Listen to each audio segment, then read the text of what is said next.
Hey everybody, this is Elenbaas from Nightlight Astrology, and you are listening to your September horoscopes. And this one is for Sagittarians. So if you're new to my YouTube channel, if this is the first time you're listening to these monthly horoscopes, you should know that this is actually the first time that I've ever done video blog monthly horoscopes. Um, I've been writing them for a while, and so I decided, since I've been working on expanding my YouTube channel this year and building more audience through video blogging, that and sharing my work in a new basically a new context. So video blogging is pretty new for me. But I figured that I would start doing a video blog edition of the monthly horoscopes that I write. So if you want to learn more about the written version of these, here's where you can check them out. Astrograph.com is where my horoscopes appear each month. And if you click on the horoscopes tab on astrograph.com, you'll see a series of glyphs at the top of the page. Now, you can just click on your glyph for Sagittarius, and what will happen is it'll take you to a page where you can read the overview of the month, which is pretty similar to the video blog edition, but it's also a little bit different. And you'll read a little overview by the founder and owner of Time Passages, Henry Seltzer. I also recommend, and you can check out his newsletter too. He does some really good stuff. I would also recommend checking out their amazing Time Passages software, which is an app for your phone or computer desktop. It's for those of you who want to learn how to cast birth charts or who just like to be able to cast birth charts at home. It's a great way of taking your studies of astrology to the next level. They have different editions: basic, standard, advanced, complete, etc., plus a phone app. It's pretty budget friendly, and it's one of two softwares that I use. So I've been using it for a long time. Great software. Couldn't recommend it more highly.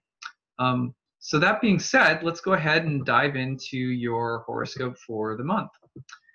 All right, so Sagittarians, you're on the brink of a pretty big moment, and that is because in November, Jupiter, your home and ruling planet, is going to be entering your home sign for a year. But you're on the precipice of a very expansive time in your life. I think that there's pretty much nothing better than having Jupiter in your home sign for a year. There's a lot of expansion, personal growth, sometimes success or advancement in your career or something like that. Certainly it is, again, I would put it up there with one of the more exciting transits that we like to talk about. So you're on the brink of that in November, just a little bit away from a pretty big moment of personal growth and sort of acceleration. But in September, the month gets started with a sextile between Venus and Mercury in your 9th and 11th houses. The topics of communication, ease, grace, success, and support in communication, and specifically the ability to get deals done or to find compromise or to be able to even just going out with friends and finding that you're having just really wonderful, lovely, memorable conversations could be indicated here. It's just a really nice, balanced, harmonious aspect between a planet that's associated with communication, Mercury, and a planet that's associated with harmony and relationships, Venus. It's a sextile, which is of the nature of Venus. So really nice energy to start the month. In your 9th house, there could be topics like religion, spirituality, beliefs, higher education, universities, foreign travel that are a part of the conversation. And Venus is in the 11th house of friends and groups. So you might be finding your friends, finding a circle of a religious or spiritual or academic circle, or you might be finding peers who are interested in learning or studying or talking about the same things. Could be finding allies right now, intellectually or spiritually, or even travel buddies or fun or interesting connections while abroad or something like that. But it's a really great signature for getting deals done or for compromise and agreement. So that one comes in early in the month. The only thing you have to be careful of with that one is, of course, a little theatricality or going over the top could be indicated. So you want to be careful not to overdo things, especially when you're communicating, like exaggeration or overpromising or something like that. But at any rate, then we go forward to September 8th. And on September 8th, Venus in your 11th house of friends, groups, allies, etc., will be creating a square. Apologize for my drawing. It's hard to draw with this online tool. You'll be seeing a square from Venus to Mars. From the 11th to 2nd house, this could bring up topics related to friends, groups of people, allies, benefactors, networking, sharing common dreams or goals with others. And then the 2nd house, which is financial often enough, or related to business or work. And so maybe there is an opportunity right now to create new or interesting business partnerships, where there could be an opportunity for mutually beneficial exchanges with others that increase or help each other out in terms of one's career and earning power, or investments or something like that. There's also a kind of sexual tension with this one. Venus and Mars, obviously the quintessential feminine and masculine, and so there could be a little bit of sexual tension in the air. Venus and Mars in a square may indicate some tendency toward conflict in relationships. There could be, but also the ability to compromise and find middle ground potentially within topics that are a little bit more contentious.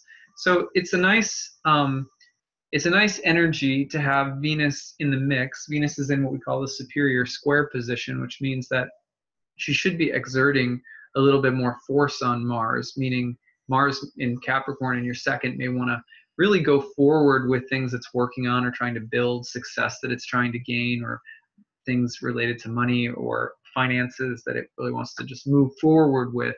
But Venus may be suggesting a little bit more tact, patience, diplomacy, social grace, like that. So overall, these two planets, it's a very brief transit, but they're getting together in a square with one another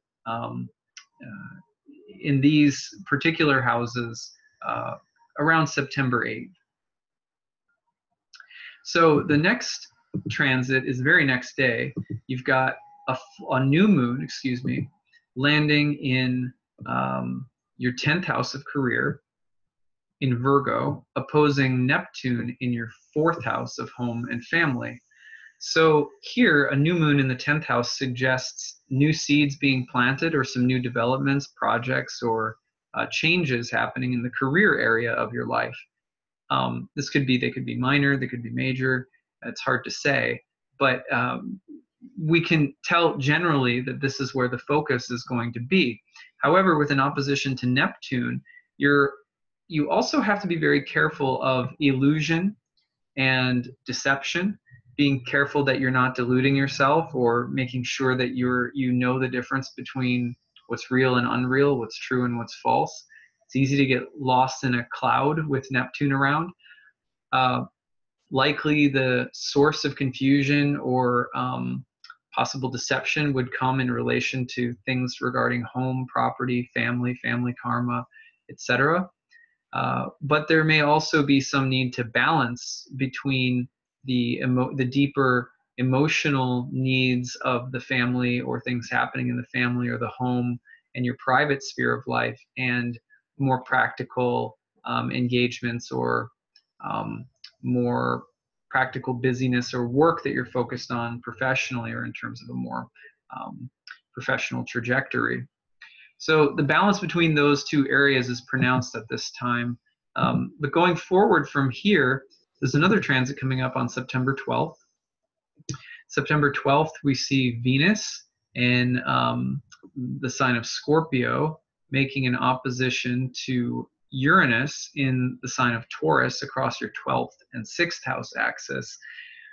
You've had Jupiter in your 12th house for a whole year now. And so it's been a 12th house kind of year for you. What is the 12th house? 12th house is a house that is sometimes referred to as the house of self-undoing, meaning it's a place that tends to be, we can be a little self-destructive in the 12th house, so there can be secrets, things that we don't want people to see, things that we're ashamed of, things that we hide, our shadow. material, as they say, or it can be a place of isolation and loneliness, of feeling maybe emotionally like we're not being seen or met by others on an emotional level.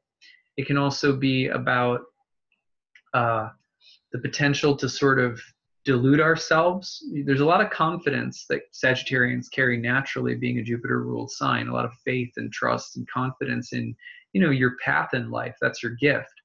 But with Jupiter, your ruling planet in your 12th solar house all year, sometimes the confidence is misplaced.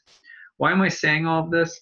Because again, you're on the brink in November of Jupiter finally moving into your first house, which is where things get clear. And in a sense, there's a kind of renaissance or moment of newness for you, a moment where you're ready to press the reset button, or you're ready to expand or grow, or break out of the cocoon, and there's a kind of birthing, and that'll be very expansive for the entire next year. But right now, with Venus entering the 12th and opposing Uranus in the 6th, relationships can be affected by that inner shadow work. They can be a little disrupted at this time. There can be some unexpected changes or challenges that appear rather suddenly and that interrupt or disrupt things. And that's due to Venus being debilitated in the 12th house while your ruling planet is in the 12th house, and opposite Uranus, a planet that's known for disruption. Now, it's a pretty fast-moving transit, but next month you're going to have Venus retrograde in your 12th house, which means Sagittarians on some level are going to be going through some deeper reflection regarding relationships, sexuality, material values, and some need to look at things here. So what you're seeing in this transit around September 12th with Venus in your 12th opposite Uranus is a moment where you may be starting to break free from some negative or unhealthy patterns, or starting to look at them more carefully. You got to be very careful about making disruptive or destructive choices. But also note that Venus opposite Uranus is just classically known, just astrologers for a long time, as long as I've been studying, I've seen astrologers everywhere mention that Venus opposite Uranus is known for breaking the desire to be more independent, liberated, experimental, or somewhat eccentric with regard to relationships, love, sexuality, personal style, or appearance.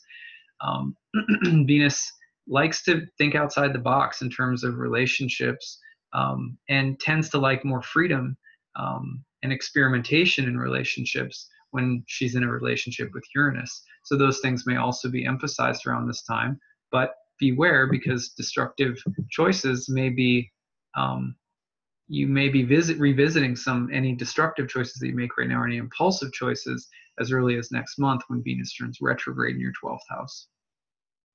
So from there, we go to September 18th. Now, what's cool about this is that now you're seeing Mars also get in on the action, squaring Uranus. Venus opposed Uranus on the 12th. Now Mars is squaring Uranus on the 18th. Now, this is happening between your 3rd and 6th houses. Now, you have had a Mars retrograde in your 3rd house basically all summer long, from late June through late August. You had Mars retrograding for most of that time during your 3rd house. In your 3rd house, the 3rd house is a place that's related to communication in the mind, to siblings and neighbors. So those topics may have been pronounced over the summer, with the god of war traveling through that place, bringing up themes like courage, bravery, but also fear, confrontation, conflict, frustration, and so there's been some work that maybe you've been doing in terms of how you communicate. What's the content or quality of your mind, and trying to learn a new way of thinking, or new mental or intellectual patterns, or patterns of speech or communication that you've been trying to embody, or things that you've been trying to work on, especially things surrounding anger or aggressiveness, but also maybe learning how to be more assertive if you struggle with that. Now, with Mars in this house square to Uranus in the 6th, the idea here is that Uranus, again, being a planet of rebellion, innovation, originality, thinking outside of the box, but also defiance and rebelliousness. And Mars being the god of war, it's a moment where there can be breakthroughs and mentally, intellectually, in terms of learning something, also in terms of speech and communication. And this may have something to do with your work or the workplace or your daily grind, or maybe your health, even with the sixth house indicated. But you also want to be very careful. You can be a little accident prone around this time. You can also be someone who basically, there can be themes of being a little reckless and being a little impulsive and burning bridges, or just kind of getting into some trouble because of not being careful with what you're doing. So you do want to watch for that around this time as well. All right, so going forward from there, we go to September 22nd into the 23rd, which is the gateway of the autumn equinox. So the sun will be moving into your 11th house of friends, colleagues, allies, groups, organizations, but also the 11th house is traditionally associated with dreams and ambitions. And so the equinoxes and solstices set the tone for the entire season ahead, which is comprised of 3 whole signs, about 90 days. So the next 90 days, you could say, is going to be toned by this theme of your social relationships, friends, groups, meeting new people, becoming part of a new organization, developing new kinds of social allies, and developing new ambitions and new dreams, and learning that you're capable of more, starting to set intentions for the future that are very different.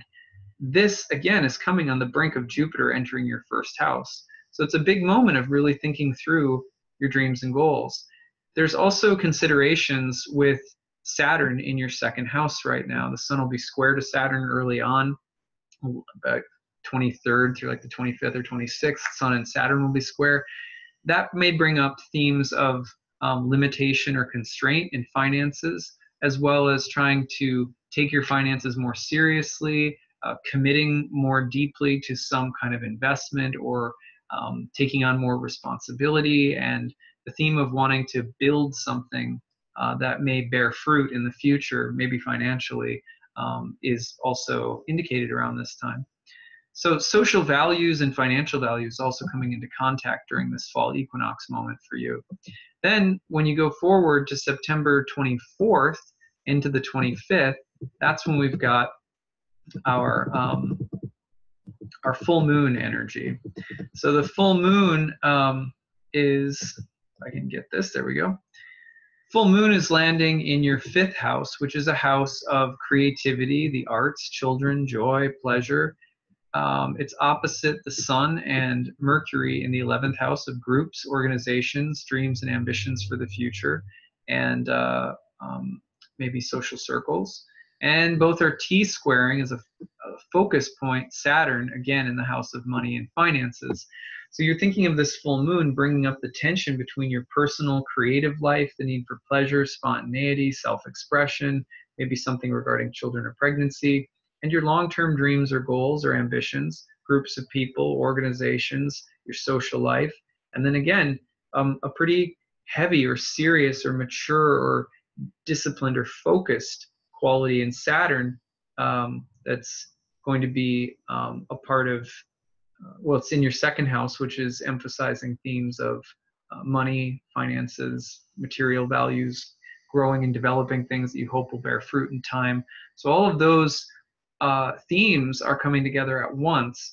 This can be a moment where you're basically at a crossroads having to make a decision about the future, and you're strongly considering issues related to money or issues related to what you want to build in the future, and how is it going to incorporate enough of your own passions and interests. Is there room enough for your own your own unique contribution within a group or an organization? Or how do you weigh and balance different kinds of needs that you have, especially when there is some bottom line that Saturn is bringing up that you can't get away from, probably again to do with money or finances, or something that you want to buy or purchase or be in possession of, or something like that. So that's what we've got for you for the month of September. I want to close by just drawing your attention one last time to my website. So I hope you enjoyed this horoscope. You can check out all of my daily video blogs and my daily writings, which I do pretty regularly year-round, on the homepage here. Check out my YouTube channel, which you're on right now. My Facebook page is Adam Elenbaas on Facebook. And then on my website, you can also check out the readings that I offer, upcoming speakers I have scheduled for the fall, private apprenticeship or large group certification courses that I teach. I'd love to work with you, and hopefully we'll see some of you soon. But otherwise, we'll definitely be seeing you again next month for October's horoscopes. All right, take care. Bye.